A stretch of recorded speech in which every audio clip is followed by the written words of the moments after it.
Hey, welcome back, everybody. My name is AI, and this is going to be kind of a rambling series. I haven't quite got a name for it yet. I'm thinking, I got an idea in my head. I'm thinking about calling it Thoughts from the Fridge or Thoughts from the Freezer or something, because Gamer Fridge is kind of what I do. All my websites and everything has to do with a fridge, so I'm just kind of trying to play off of that a little bit. So Thoughts from the Fridge or something like Tales from the Fridge or something like that.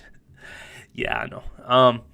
But anyway, today's topic of discussion that I want to hit on. I know this is it's been a little while since this was announced, but officially, EA has said story games are dead. Okay, that's it. That's it, guys. Story games are dead. We don't need to play them anymore. People don't want story. They just want multiplayer. Massive multiplayer where you just kill each other. That's all anybody wants now. Translation, that's all they can really make a lot of money on. Ridiculously amount of money. As a business, I understand where they're coming from saying that I know they don't outright say, hey, we don't like these games. We don't think there's a place for them. But they just translation, they're saying they can't make as much money on a story game where you just play once, and there's massive online players like Overwatch or their shooters or something like that. It's ridiculous to me to think of a company saying that. You know, I think about it and I'm like, are you serious? Are you? It just doesn't make any sense to me. The only reason I play games is for the story. The main reason I play. There are a couple multiplayer games I do play, and they're from EA, to me, a matter of fact. I do like some multiplayer games. Battlefield is one of my favorite multiplayer games. I'm not a Call of Duty guy. I like Battlefield. And the one that got me into it all was Bad Company. The original Bad Company, not 2. I never really got into 2. And I know that one's kind of like the one everybody talks about, but I really got into the story of 1. And everybody who hasn't played the story of Bad Company 1 needs to go and play that game. You play that game and you wonder why 2 even exists because of the ending and what happens. And they don't really connect the dots because the story got a little messed up there, but the story is great. I love the story of Bad Company. Bad Company 2 was good too. I played the story.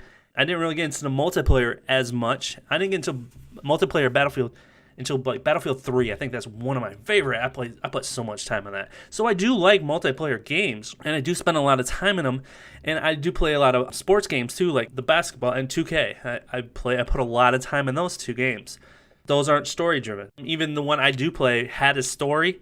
It was one with Spike Lee, and it sucked. It sucked bad. It was like one of the worst stories. It really was just. You just watched something, and even at the end, you could. it was like you can watch this without doing anything because you really didn't do anything. I think you pick your college you went to, and that out of 4 different colleges, lucky I could pick Michigan, and that was it. There was nothing really to it, so that was okay. But I mean, at least they tried. At least they tried with a story. And I'm thinking, all the games I'm looking at right now, all the games coming out for 2018, Red Dead Redemption 2, that's a huge story game. Granted, it's open world and you do other things in there, but the main purpose you play that is for its story. A Way Out, which looks like a Prison Break type, and I love Prison Break, the show. It says, A Way Out, story-driven Prison Break action adventure game with one important twist. You can only play in split-screen co-op mode. So, I mean, they have...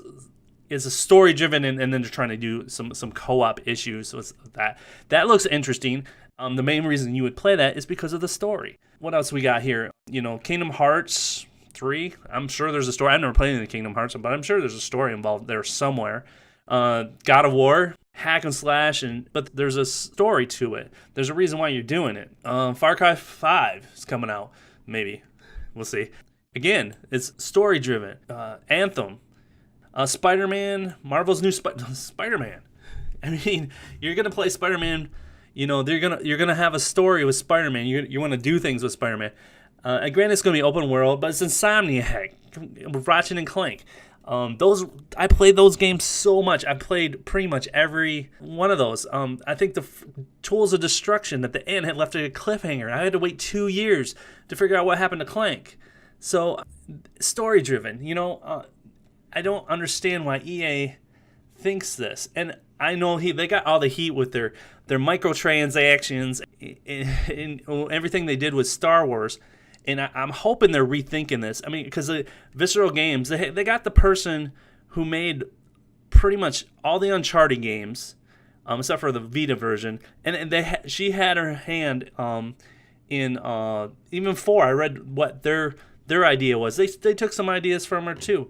What was it, Amy Hagen? I could get that wrong. But how do they? It just doesn't make any sense to me. Detroit Becomes Humans coming out. Quantum Dreams. These guys make some crazy games. I mean, I've got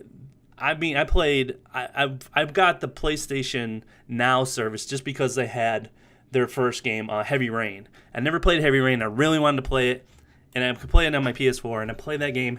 Man, that really emotionally sucked me in because I have a son about that age, and I could just feel for that character. I really put me in that place, in that character of having your son kidnapped and stuff. I know people make fun of some of the glitches and stuff like that, but man, they knew how to suck you in. And it was pretty much just a choose your own adventure thing. And that's the thing. But the story was what drove it. And the one thing I watched some DVD bonus features about Pixar. And Pixar, when they first started out, they were killing it. They come out with Toy Story, Bugs Life, and Monsters, Inc. and stuff. And the one thing they always said, I think it was Finding Nemo or something. Story is king.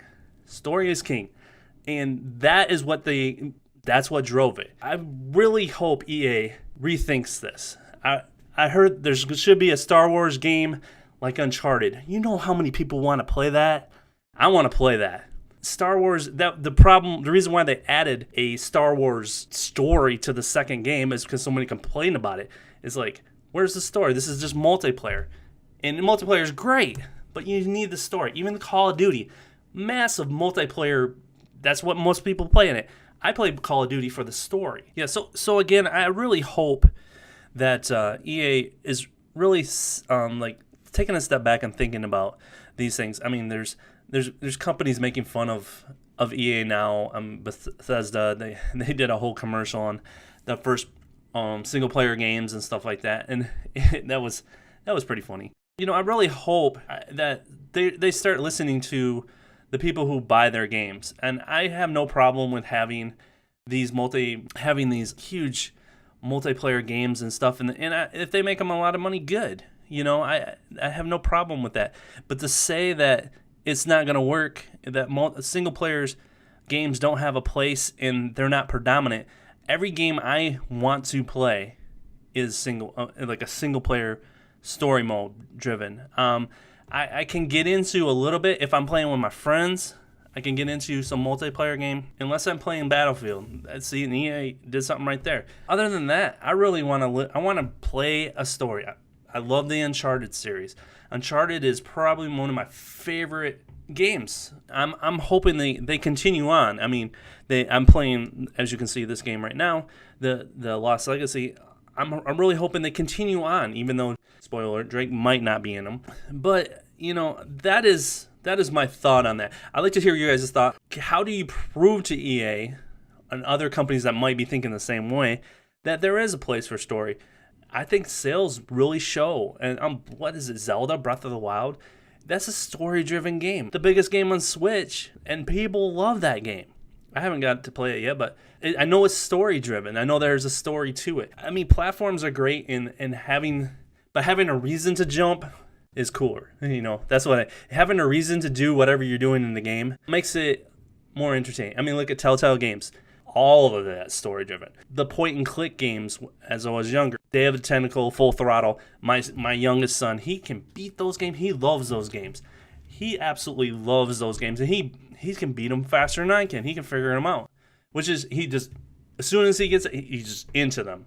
So, I mean, I think there's a place for story games. I don't know why EA said that. I'd like to get your thoughts. Leave your comments. Subscribe. Likes, dislikes. Give me some feedback. I appreciate you watching it. We'll see you next time.